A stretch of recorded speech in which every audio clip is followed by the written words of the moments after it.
কতই কেমন লাগে হ্যাঁ লেগে জীবন জীবন সব দিয়ে দিলাম ওই রাজা মান্দার পোলার লগে আমার তুলনা দিল মানে এর চেয়ে অপমান আর কি হয়ে পারে তুই ক হ্যাঁ ওটা তো ঠিকই কইছ 2 দিনের রাজারে যেমতে কোলে তুলে লইছে মনে হইতেছে আপনার পোলা পাইন আমরা সব পোলা পাইন আর হ্যাঁ কি কইছে শুনছস বে রাজা মান্দার পরে যেটা হইব আমগো দিয়ে নাকি এটা হইব না কেমনটা লাগে হ্যাঁ লেগে কি না করছি হ্যাঁ এই কথা কেমতে কইলো আবে আস্তে কথা কম এগিনি যদি আবার পায়ে হুনে পায়ের কানে যায় তাহলে আবার ঝামেলা লেগে যাবে তো বাদ দে ছাড় ঘন্টাটা হইব আনসম্মানে গিয়ে লাগছে হ্যাঁ লেগে কত কিছু করছে হ্যাঁ এই কথা কেমতে কইতে পারো আচ্ছা হন এগিনি এখন বাদ দে চল বাইরে যায় গরম গরম বিরিয়ানি খেয়ে আয় আবে আয় ওঠ আয়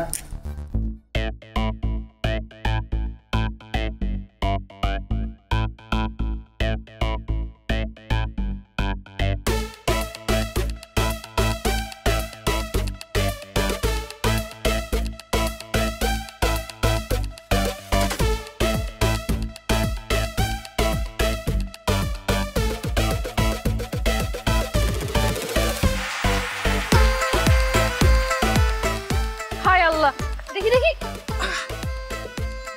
ইসরে বেশি ব্যথা লাগছে নে কই কই লাগছে দেখি ব্যথা যা যা লাগছিল সব তো উপশম হয়ে গেছে তোমার বরসে সব ব্যথা নাই হয়ে যায় মনে এনতে সামনে আসার কারণ কি এনতে কি সামনে আহে সবাই আহে না এই বাবু সর্দার আহে বাবু সর্দার সব কিছু একটু আলাদা বুঝছো না সবচাইতে আলাদা হইতে যে অ্যাক্সিডেন্টটা ঘটাইবার লাগছিলেন ভালোবাসার মানুষের লাগা মাঝে মধ্যে অ্যাক্সিডেন্ট করতে হয় কোচু এখন যদি হাড্ডি গুড্ডিগুলো ভাঙতো কি হইতো কিছুই ভাঙে নাই তাতেই তুমি আমার হাত ধরছো মহব্বত দেখাইছো যদি আমার হাড্ডি গুড্ডি ভাঙতো তাহলে তুমি আমার দিন রাতে এক করে সেবা যত্ন করতে তাই না এখন তো খুব আফসোস হইতাছে কেন হাড্ডি গুড্ডি ভাঙলো না কসম করে কইতাছি আফসোস হইতাছি ওই ফিলটা ওই ছিল যখন তুমি আমার টাচ করছো তখন মনে হয়েছিল কেন আমার অ্যাক্সিডেন্টটা হইল না আপনারে পাগলের ডাক্তার দেখানোর সময় এসে পড়ছে হোক সময় লাগলে দেখামো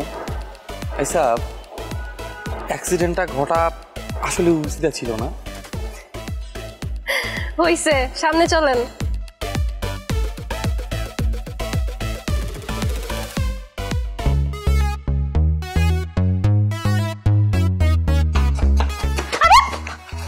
কি ব্যাপার অনেক তুমি এভাবে দৌড়ে আসছো কেন তোমাকে পাগলা কুত্তা ধাও করছে আরে না না কুত্তায় ধাওয়া দেয় নাই আমার বন্ধু শিপন আছে না ও ধাওয়া দিছে ও আমার কাছে দেখলেই টাকা চাই তো আরে আমি মানুষের সাহায্য করি সেটা আমার সাধ্য মতো কিন্তু ওই হালাই 20 বার টাকা নিছে এই পর্যন্ত এখনো ফেরত দেয় নাই কিন্তু তার সাথে তোমার দৌড়ানোর সম্পর্ক কি আরে আছে সম্পর্ক আছে গতকাল রাতে ও আমার একবার কল দিছে টাকা চাইছে একটু আগে দেখি ওইখানে খাড়ায় আছে ওরে দেখেই আমি দৌড় দিছি কিন্তু এইখানে তো কেউ নাই নাই তাইলে মনে হয় চলে গেছে আচ্ছা ঠিক আছে চলো এখান থেকে এভাবে থাকলে মানুষ খারাপ বলবে তোমাকে হ্যাঁ একদম ঠিক বলছো চলো না আজকে তোমাকে নিয়ে বুড়িগঙ্গার পাড় দিয়ে ঘুরে আসি চলো না না আজকে বুড়িগঙ্গা যেতে পারবো না তোমার সাথে দেখা হয়ে ভালো হয়েছে দাঁড়াও না হলে আবার তোমাকে ফোন করে আসতে বলা লাগতো এটা তোমার জন্য হঠাৎ হঠাৎ না মানুষের জন্য যার মন কাঁদে এমন একটা মানুষকে সবাই ভালোবাসে আমি আমার সামর্থ্য অনুযায়ী তোমাকে একটা ঘড়ি গিফট করলাম আশা করি তোমার ভালো লাগে আমি আবার কার জন্য কি করলাম কি বলতেছো পারে গতকালকে তুমি তোমার নিজের রক্ত দিয়ে একটা মুমূর্ষু রোগীকে বাঁচালে না ভুলে গেছো অনেক সত্যি বলতে কি আমি তোমাকে অনেক ভালোবাসি কেন জানো কারণ তুমি অনেক ভালো মনের একটা মানুষ ও একদম ঠিক বলছো আসলে মানুষের বিপদ দেখলে না আমার সাহায্য করতে মন চায় আসলে আমার না মন কান্দে মানুষ কোনো বিপদে পড়লে তার সাহায্য না করতে পারলে আমার ভালোই লাগে না চলো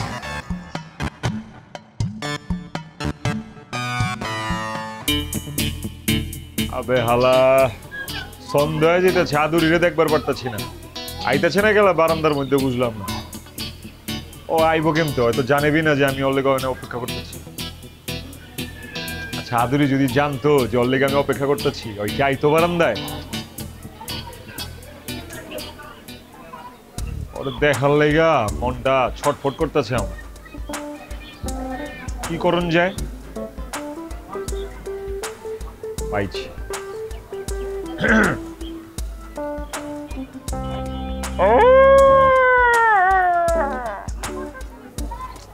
আরে আদুরে আইতাছে অনেকক্ষণ ধরে, ওর ইনটেনশনের লেগা কুত্তার লাহান ওই অনেকদিন হয়ে গেছে গলার রেওয়াজ করি না, তো একটু গলার রেওয়াজ করতেছিলাম। ও আপনি এখানে খাড়ায় খাড়ায় রেওয়াজ করতেছেন? এই তো তুমি বুঝা ফেলাইছো, তোমার তো ভালো বুদ্ধি হয়েছে আদুরি। কিন্তু মিস্টার, আমি যতদূর জানি মানুষ তো রেওয়াজ করে সকাল সকাল আর রেওয়াজ করে গানের, কিন্তু আপনি এইখানে খাড়ায় খাড়ায় কুত্তার লাহান রেওয়াজ করতেছেন কেন? হইছে কি, ওই আমি তো জীবনে সিঙ্গার হইবার পারুম না, ওই ক্ষমতা তো আল্লাহ আমার দেয় নাই। আমি ওই আমার গলার স্বরের রেওয়াজ করতেছিলাম আসলে। ও গলার স্বর ঠিক করবার লেগা আপনি অন্যের বাসার সামনে দাঁড়ায় দাঁড়ায় এমনি রেওয়াজ করেন কুত্তার লাহান? না সবসময় না, মাঝে মধ্যে আর কি। তো সপ্তাহের বাড়ির সামনে যাই কি এমনি কুত্তার লাহান ডাক পারি, আমার একটা মান সম্মান আছে না। তাইলে শুধু আমগর বাড়ির সামনে আইসাই কুত্তার লাহান ডাক পারেন?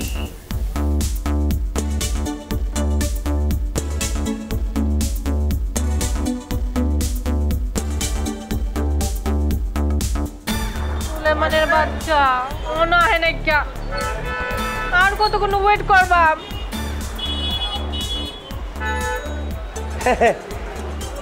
কি ম্যাডাম কি সিনেমা লাইছেন? সিনেমা দেওয়া কি সিদ্ধান্ত লাইছেন? টিকিট কি পেয়েছেন না এখনো পান নাই? জি জি বাবা, ভাবতেছি কাটবাম। ও চমৎকার, মানে এই জিনিসটাই আমার খুব ভালো লাগছে, বিউটিফুল। মানে একটি কাজ করার আগে যে সিদ্ধান্ত নেওয়ার লাগে যে চিন্তা ভাবনা করা, এটা আমি খুবই সাপোর্ট করি। সেটাই তো ম্যাডাম একটি কথা বলবো, যদি আপনি মাইন্ড না করেন, মাইন্ড করলেও সমস্যা না, আমি বলবো। মানে এই যে সিদ্ধান্ত নেওয়ার লাগে যে চিন্তা ভাবনা, এইটার সময়সীমা কিন্তু আপনার লিমিটেশন করতে হইবে। বিকজ অফ আপনি কিন্তু মিস করবেন, পাবেন না, এরপরে আপনি কপাল গুতাইলেও কিন্তু টিকিট আর পাইবেন না। ও মায়া মায়া গো, আপনি এটা কিটা কইতেছুন? এত তাড়াতাড়ি টিকিট শেষ হয়ে গেছে? ধরতে গেলে শেষ, আবার বলতে গেলে টিকিট আছে। ব্যাপারটা বোঝেন নাই না? সমস্যা না, আমি আপনাকে বুঝেই বলতে আসি। ধরেন যেটা আপনার বৈধভাবে টিকিট সেল করে সেটা কিন্তু নাই গেছে। এখন একমাত্র আপনি টিকিট পাবেন ব্ল্যাকের আশিকের ধারে। আশিক কেডা? এই যে আমি আশিকে এখন টিকিট সেল করতে আসি। আগে আইলে আগে পাবেন, পরে আইলে পাবেন না, এটার ভিত্তি করে আমি কিন্তু টিকিট সেল করতেছি। আপনার লাগবে করে, হ্যাঁ আমার করে, আমি দিতে আছে, কোনো সমস্যা নেই। আচ্ছা আমি চিন্তা ভাবনা করে দেখবাম। কি ওই আপু মনে কি এক টিকিটে 2 ছবি, ওইটা দেখবেন? কিটা? না বলতে চাইতেছি অনেকেই কিন্তু এই ধরনের ফিল্ম পছন্দ করে, সমস্যা নাই। কি দেবো? মায়া মায়া গো, এক টিকিটের 2 সিনেমা আমি জীবনও দেখি নাই। সেক্ষেত্রে তো আপনার লাগে এটাই অতি জরুরি দেখা। শোনেন, এই এক টিকিটে 2টি ছবি দেখার মজাই কিন্তু আলাদা। টাকা কিন্তু সেম, কিন্তু ছবি কিন্তু 2টা। ঠিক আছে, সময় ডাবল আপনি ইনভেস্ট করতে হইবে।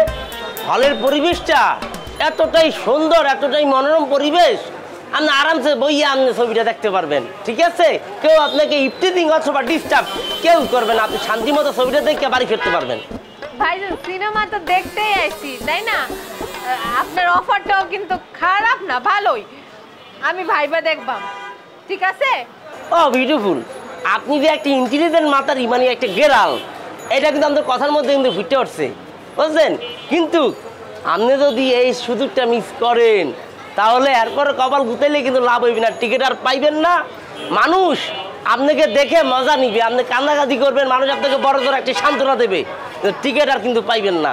মনের ভিতরে হলো হারামজাদা, বলছেন কোনো ভালো আছেন করেন না, দেয় না বললো গায়েন। ভাইজান আমার লগে একজন আছে তো, হ্যাঁ আই হোক, তারপরে আমি যাইবাম। ওই বান্দির বলা পড়াইলে সমস্যা না, আপনি আগে আয়েন, আয়েন আয়েন। আচ্ছা এটা কাম করলে হয় না? কি কাম? যেটা আপনি ঘটনা এটা ইচ্ছা করে ঘটাই হলি। মানে? আমি ট্রাকের নিচে লাফ দিয়ে হান্দাই যাই, তুমি আমার তুইলা লয়ে হাসপাতালে যাও। হাসপাতালে লয়ে যাবো? হ, একটা মাঝারি সাইজের কেবিন লমু, তুমি দিন রাত আমার সেবা যত্ন করবে। আমি কিন্তু বালিশে মাথা রাখতে পারবো না, কইয়া দিলাম। মানে? আমি বালিশ ফালায় দিয়া তোমার কোলে মাথা রেখে আমি আমার স্বর্গের অপসরীতে দেখব। তুমি যখন আমার চুলে হাত বুলাইবা, তখন আমি তোমার ক্লান্তি আর না ঘুমানোর একমাত্র সাক্ষী হব। আমার সেবা যত্ন করতে গিয়া তুমি যখন ঘুমাইছি আগায় পড়া যাইবা, তখন আমার বুক হইব তোমার বিছানা।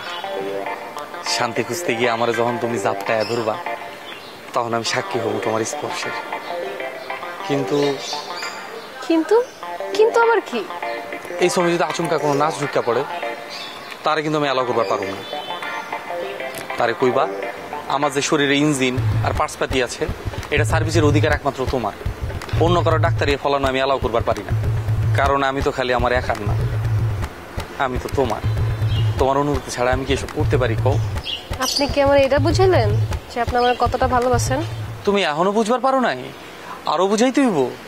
তাহলে তুমি এক কাম করো। কি কাজ? আমার লগে বুড়িগঙ্গায় চলো। বুড়িগঙ্গার মাঝখানে যাইয়া বুড়িগঙ্গার ঘোলা পানির সাক্ষী রেখে আমি ঝাঁপ দিই। এই জীবন রাখুন আর কোনো দরকার নাই। আপনার এই জীবনটা বাঁচায় রাখার অনেক দরকার আছে, কারণ এই জীবনটা আপনার একলা না।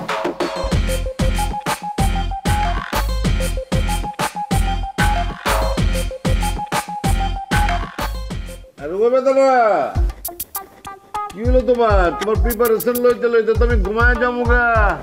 জলদি আহ। আরে তেল গরম করতে গেছি হালকা, এখন দেখি টকবক করে ফুটতাছে। আরে খাইছি কি কও? এই তেল দিয়ে আমার শরীর ডললে তো শরীর পুড়ে যাবো গা।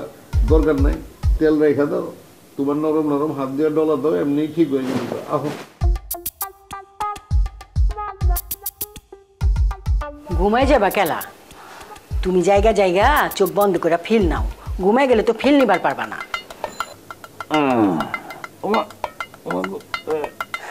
আরাম লাগতেছে?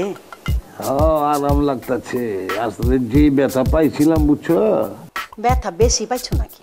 তোমার এই হাত ডলার লগে লগে গায়ে হয়ে গেছে। দেও একটু উপরের দিকে দাও। এই আমি তো তোমার সেবা যত্ন করার সুযোগই পাই না।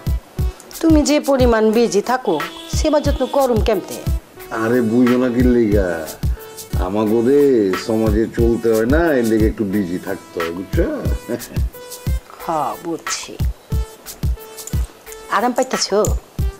কি আরাম লাগতেছে, মনে হইতেছে 30 কিলো ম্যারাথন দৌড় পাই রে। হ্যাঁ, বেস্তের বাগানের মধ্যে হয়ে আছি, আর আমার সামনে 100 হুড়পুরি বয়ে বয়ে আমার গত টিপতেছে। আরে আরাম রে। কি কইলা তুমি? হুড়পুরিতে গত টিপতেছে। গত টিপতাছি আমি, আর তুমি জায়গা জায়গা স্বপ্ন দেখতেছ, হুড় পড়িয়ে দিতেছে। খাড়াও, আজকে তোমার একদিন কি আমার একদিন। হ্যাঁ, তুমি তুমি তুমি হুড় পড়ে দেখো, তুমি হুড় পড়ে দেখতেছ। ব্যথা তোমার ব্যথার আমি গোষ্ঠী বাড়ি। কি করতেছো? খুব খারাপ হয়ে যাবো কইলাম। দাঁড়াও, তোমার খারাপ আমি করতাছি। কি যন্ত্রণায় বললাম। আরে তোমারে দৌড় পরে কইছি, অন্য কোনো বেটিরে কই নেই তো। সত্যি করে কোন তো, আপনি কি খালি রেওয়াজই করতেছিলেন নাকি কারো ডাক পাঠাচ্ছিলেন? আল্লাহর কসম, বিশ্বাস করান তোমার ডাক পাঠাচ্ছিল। তোমার দেহার লেগা কলজাটা ছটফট করতেছিল। মাগার তুমি তো আইতা ছিল না, অনেকক্ষণ ধরে মানে খাড়ায় রয়েছি। পরে হঠাৎ করে মাথায় বুদ্ধি আইলো যে কেমতে তোমার সংকেত পাঠানো যায়। তারপর তোমার কুত্তা লান্ডেগা সংকেত পাঠাইছি, তুমি আইছো। মনে খালি একটাই চাওয়া ছিল, তুমি আইবার তোমার এক পলক দেখু। দেখছেন হইছে? দেখছি, মাগার অনেক কিছু কনের আছে, একবারে সব কয়ে ভালোই। আচ্ছা, গত 7-8 দিন ধইরা আমার ভিতরে খালি তীব্র যন্ত্রণা। আমি খালি একটু পর হয়রান পেরেশান হয়ে যাই। কি করুম না করুম কিছু বুঝবা পারতাছি না। মনের জিগাই মন কি করুম, মন ভিতরে তো আমার একটা উত্তর দিচ্ছে, একটা জবাব দিচ্ছে। কইছে তুই আদুরির কাছে যা, যেমতে পারো চেমতে যা, মাগার আদুরির কাছে যা। আদুরি হইলো তোর সব সমস্যার সমাধান। এখন আদুরির সমস্যা সমাধান কয়, হ আদুরির কাছে গেলে তোর দিল ঠান্ডা হইব, তোর কলিজাবি ঠান্ডা হইব। তারপর আমি দৌড়া, আমি তো কোনো আকতিস না ভাই তোমার কাছে আয়া পড়ছি, ছুটতে আইছি আদুরি। হাই হাই, আপনি আমার হাত ধরতেছেন কেন? এই আই হাই কি করছি, আবেগে ধরে ফেলাইছি মনে আদুরি। হাত করে দাও আমার, আমি বুঝতে পারি নাই, কিন্তু আমার তো কাম হয়ে গেছে। কি হয়েছে? আমার ভিতরে যত রোগ বালাই আছে সব ভালো হয়ে গেছে। আমি জানি আমার সব মুশকিল আসান হয়ে গেছে তোমার ধরার পরে। তাইলে এখন সুন্দর করে নিজের বাড়ি যান। মাই কিন্তু কুত্তার ডাক পছন্দ করে না, পরে কিন্তু বটি মটি আয়া পড়বো, একবারে কল্লা ফলাই দিব, কিন্তু পরে আবার আরেকটা চলবে। হ্যাঁ ঠিক কইছো, কল্লা মোল্লা ফালাই দিলে পরে আরেক বিপদ হয়ে যাবে। কল্লা ছাড়া আমার তোমার ভালো লাগবো খুব।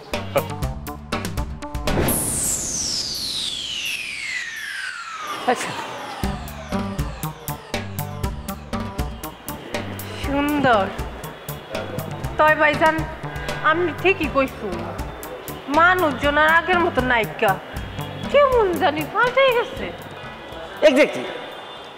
এক্স্যাক্টলি আপনি যেটা বলেছেন এটা অবশ্যই আপনি ঠিক বলছেন, কিন্তু এটা কিন্তু ব্যতিক্রম জিনিসই কিন্তু আছে। যে এমন এই যে আই এম আশিক, ওর নাম আশিক, এই যে আপনার সামনে যে দাঁড়াই আছে সে অন্যরকম, সে সবার মতো কিন্তু না, বুঝতে পারছেন বিষয়টা? হ্যাঁ, এমন মনে করেন যে আপনি অনুবীক্ষণ দুর্বীক্ষণ যন্ত্র দিয়া আমি যদি খোঁজে না চান, একটি টিকিট পাওয়ার বা দেওয়ার মতো মানুষ আপনি খুঁজে পাবেন না। যখন আপনি কাউকে না পাবেন এবং যখন আপনি কোনো টিকিট না পাইবেন, তখন মনে মনে খালি এই যে আশিককে স্মরণ করলেই টিকিট আপনার মেরে দিয়ে দিবে। তাহলে তো ভালোই হয় ভাইজান, আমার যখন সিনেমা দেখতে মন চাইবো আমি আপনার কাছে চলে আইবাম, আপনি আমার টিকিট দিবাই। আচ্ছা ঠিক কথা বলছেন, টিকিট কিন্তু পুরাই দিতে আছে। কি দেবো, টিকিট দেবো? আহা আবার কথা বলে তাই, কিন্তু এগুলো বলে কোনো লাভ আছে? কিসমিনে তাই কি টিকিট পাওয়া যাইবে? এই যে একটা কথা আছে না, সময় গেলে সাধন হইবে না, কথাটা কিন্তু অতীব জরুরি এবং গুরুত্বপূর্ণ। হ্যাঁ আপনি ঠিকই কইছুন। হ্যাঁ কি টাকা লইয়ে চিন্তা করতে আছেন? টাকা আপনার দেওয়া লাগবে না। এই আসি আপনাকে একটা টিকিট কি গিফট করতেছে, বিকজ অফ আপনি দেখতে যে কি পরিমাণ বিউটিফুল মার্কে একটা লেডি, আপনার বুঝেই বলতে পারবো না। সো আপনাকে একটা টিকিট দিতে পারলে এই আশিকের জীবন কিন্তু ধন্য। ও মায়া মায়া গো, আপনি এটা কি তা কইছুন? আপনি আমার ফ্রিতে টিকিট দিবেন? অবশ্যই অবশ্যই, কেন দেব না? শুনেন, আমি আপনাকে টিকিট দেব, তবে এই আশিক কিন্তু জীবনে কাউকে কখনো এই ধরনের স্পেশাল অফার কিন্তু দেই নেই। বলতে গেলে এই প্রথম আমি আপনাকে ভালোবেসে অফারটা দিতে আসছি। তাহলে তো এটা আমার লাগে স্পেশাল সুযোগ, তাই না? এখন আপনি বলতে পারেন যে আমি কিনলে গিয়ে আপনাকে এই লাইন নিয়ম ভেঙে গোষ্ঠী মাইডিয়াগুলার আমি আপনাকে টিকিটটা দিতে আসছি, স্পেশাল অফার দিতে আসছি, দিতে পারবেন? বলতে পারবেন? আমি তো কইতে পারি না, আমনে কইন যে। হ্যাঁ আমি তো বলতে পারবেন না, কিন্তু আমি এখন বলবো, আপনি খালি শুনবেন। শোনেন, আপনাকে আমি স্পেশাল অফার এবং এই যে টিকিটটা দিতে আসছি, পয়লা আমি আপনাকে ভালোবেসে দিতে আসছি। এবং আপনার ভিতর আমি আপনাকে যখন প্রথম দেখেছি, আপনার ভিতরে তো মনে করেন আপনার মনটা শিল্পময়ী মন। আপনার ভিতর আমি সিনেমা প্রেমী দেখছি। সবচেয়ে বড় কথা হয়েছিল যে কথা জানেন, আপনি একটা সুন্দরী এবং বিউটিফুল লেডি। আপনি মনে করেন যে নায়িকা যদি আপনার সামনে এসে দাঁড়ায়, বিশ্বাস করেন কোনো নায়িকার কোনো বেলই থাকবে না, খালি চিত্র ইয়ে পরে আপনি দাঁড়াই যাবেন, বুঝতে পারছেন? আর একটি গুরুত্বপূর্ণ আমি কথা আপনাকে বলতে চাই, এই যে পৃথিবী দুনিয়া, এটা কিন্তু প্রেম ভালোবাসা মায়ার উপরে কিন্তু কি খারাইয়াছে বাচ্চাস। সো আমি আসি এই ভালোবাসা এবং প্রেম প্রীতি মায়া লেনদেনের মাধ্যমে পৃথিবীর ভারসাম্য রক্ষা করার দায়িত্ব কিন্তু ইয়ে নিচ্ছি। টিকিট কি একটি দেবো? একটা টিকিটে তো হইব না আশিক, আমরা দুইজন সিনেমা দেখবাম, একলা একলা আবার আমি সিনেমা দেখতে পারি না।